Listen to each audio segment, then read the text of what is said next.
paraguaya te dedico este cantar, tú que sabes el sacrificio de formar a la niñez, el camino que enseñaste nadie puede olvidar, y es por eso en tu día mi canción te cantaré. 3 meses de vacaciones son tus días de descanso, y aún sigue llorando a los niños que pasó.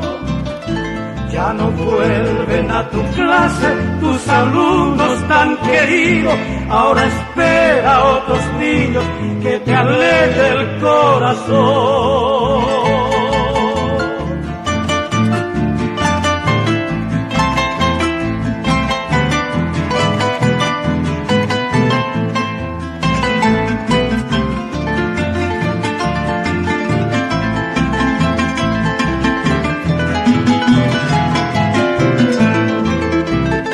Hoy con flores más hermosas llegamos hasta ti, festejando este gran día, que es el 30 de abril.